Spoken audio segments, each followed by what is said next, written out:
No DC Notícias Web, nós estamos iniciando uma série de entrevistas com os vereadores eleitos em Foz do Iguaçu.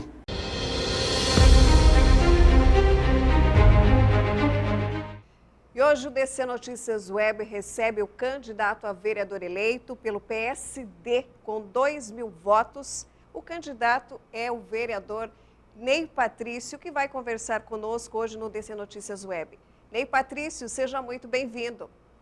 Obrigado pela oportunidade de estar com você, pelo convite de estar aqui com vocês. À disposição para a nossa enquete, né? Espero que você também consiga ter esse momento e que eu consiga responder à altura dos teus questionamentos.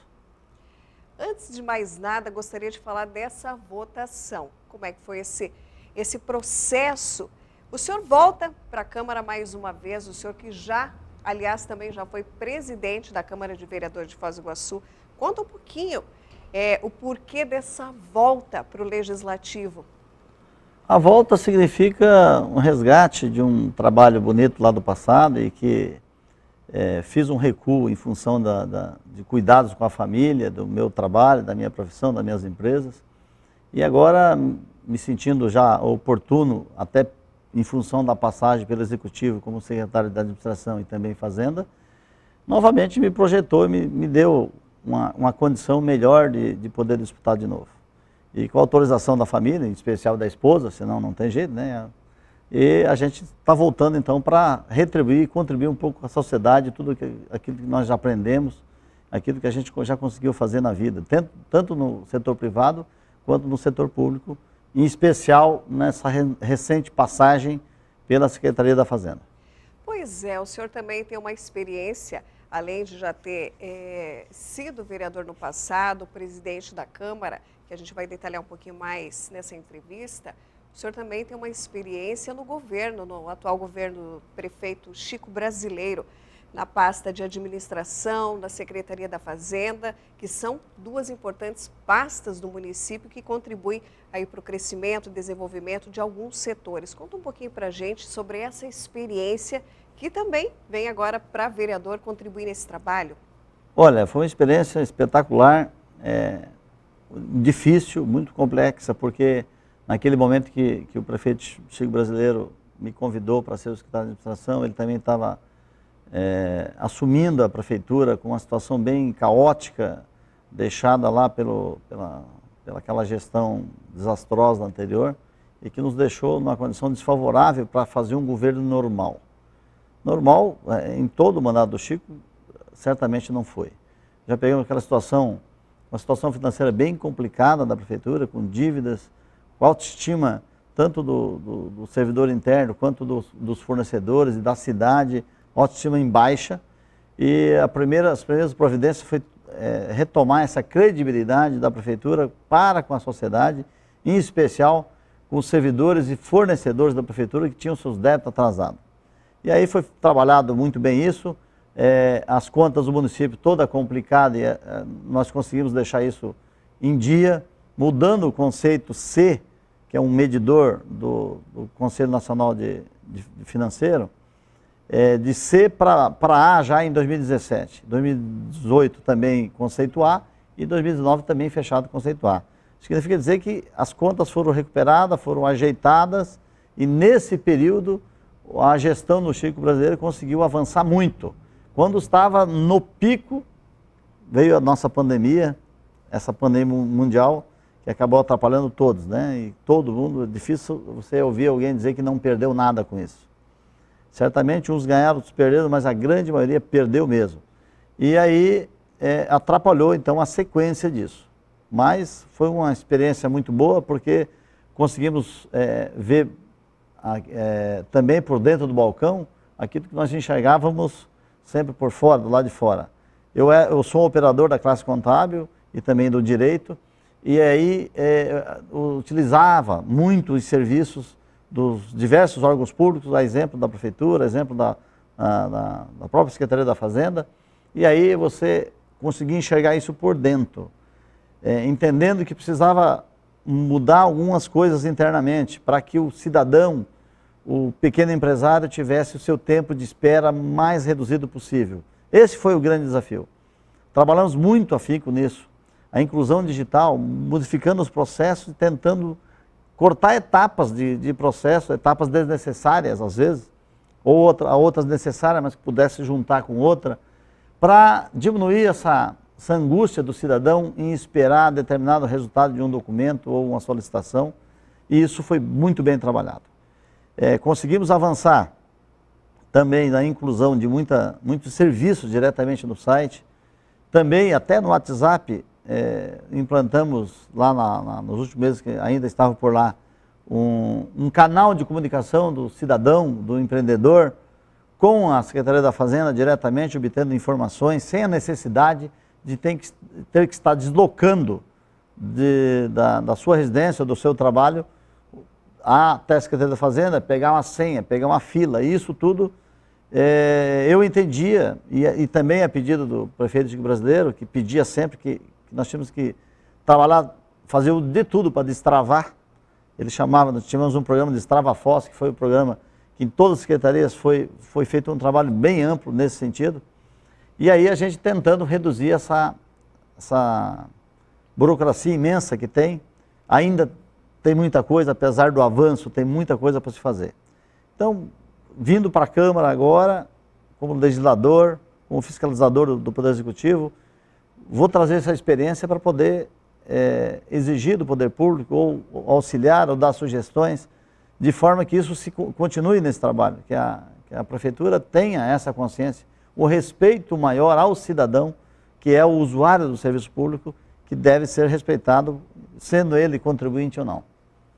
O senhor falou desse trabalho agora com o Executivo, dessa experiência que o senhor teve nesses últimos 4 anos, que agora congrega também numa parcela de contribuição nesse trabalho na Câmara, talvez nessa renovação, com certeza, porque a gente percebe que a maioria são do partido do PSD, que é o mesmo partido do prefeito Chico Brasileiro. Então, vai fortalecer, o senhor acredita que vai fortalecer tanto essa experiência, quanto os vereadores que foram reeleitos nessa nova renovação, compondo o Legislativo? Sim, eu creio que na eleição anterior nós tivemos do PSD 3 vereadores eleitos, agora 4 nessa legislatura que assume a partir de janeiro. É uma contribuição enorme também que pode ser dado ao partido em apoio, em alinhamento com o governo municipal. Eu creio que possa ser assim, para as coisas andar com mais facilidade em prol do coletivo, da sociedade. Muita coisa precisa ser ainda reorganizado, alinhado, mas eu creio que todos os outros vereadores eleitos, cada um com sua capacidade própria, com sua linha de trabalho, com suas propostas que fizeram em campanha, e o povo entendeu que essas pessoas poderiam estar lá e contribuir para a sociedade. Portanto, todos eles têm a condição, dentro da sua proposta de trabalho, de fazer muita coisa para a cidade. Eu creio sim que é possível a gente fazer uma composição com todos os vereadores eleitos e trazer um resultado que a sociedade sinalizou e que espera dessa nova Câmara de Vereadores a partir de janeiro. A renovação da Câmara de Foz do Iguaçu foi outro passo importante nessa votação. É um novo momento para a história de Foz do Iguaçu, por tudo que já passou?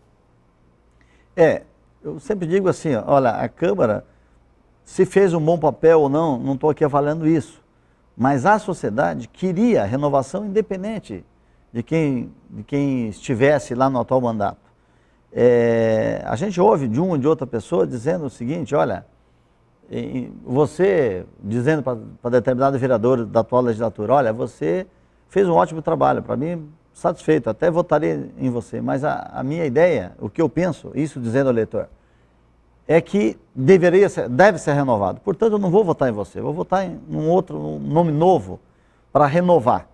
Mas, basicamente, essa ideia também passava pela cabeça da maioria dos eleitores da cidade. E a resposta foi nessas urnas, nessa eleição de domingo passado, que trouxe essa resposta, essa ideia de renovação. Tínhamos muitos candidatos, a vereadora em função da proibição de coligação, então os partidos tiveram que lançar mais nomes e aí por conta disso certamente deu um número enorme de candidatos que o eleitor ficou até meio balançado em quem que pode escolher, como é que eu vou escolher diante de tantos candidatos.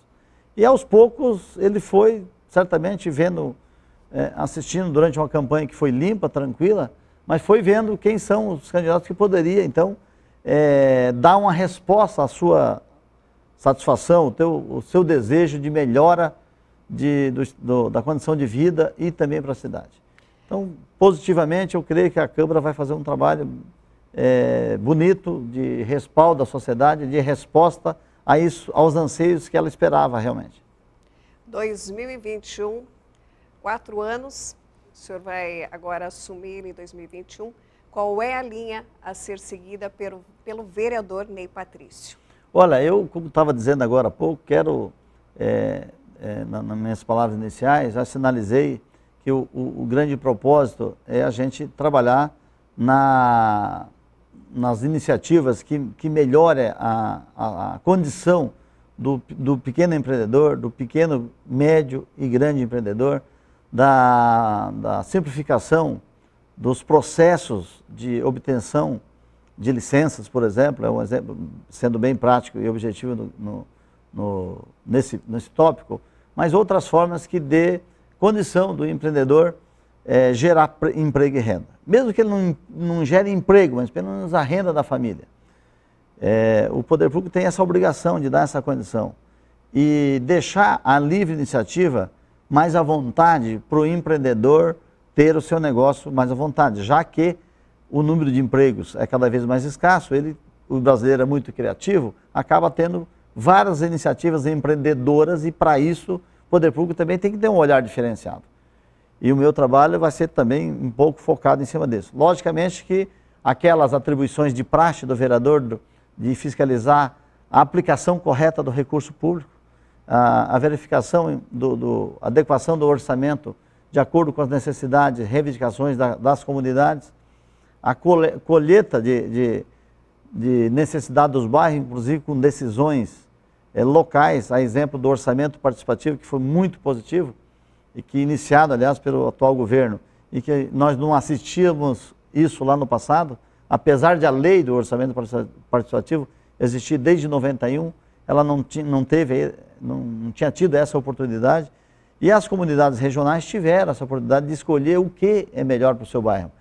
É o asfalto, é a escola? Quem é o gestor que tem que ir lá escolher e colocar o asfalto? Não. É melhor ouvir a comunidade. A comunidade é que sabe exatamente a dor que sente. E é ali que deve ser combatido. Né? Sem falar, né, da necessidade de você dar uma atenção especial e continuar trabalhando naqueles 3 chavões. Da saúde, educação e segurança. Isso é o mote número 1 de qualquer parlamentar. O gestor público tem que dar atenção primeiro para isso. Mas tem outras necessidades paralelas também. Eleger as questões de prioridade é a comunidade que tem que decidir. Não é o gestor impor que tem que ser isso ou aquilo.